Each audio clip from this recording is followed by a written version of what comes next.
A gente viu um lançamento do Savarino e o Joaquim não conseguiu dominar. E agora o lançamento desse segundo tempo. Danilo, ele prende, pensa o jogo. E o lançamento direto para quem? O árbitro deu a bola para o Botafogo. Danilo.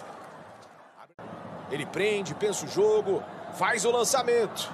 E a bola é longa para substituir o goleiro João do Botafogo. Boa bola do Danilo. Ruim, recuperou o Montoro. Danilo, Cuiabá. Cruzamento, tirou o John, completa a defesa. Danilo. Uma pedra no sapato nas últimas temporadas do Botafogo, a equipe celeste. Mais uma. Muito bom de bola. Danilo ameaçou bater, passe pro Dominou, bateu, cruzado com desvio, Danilo.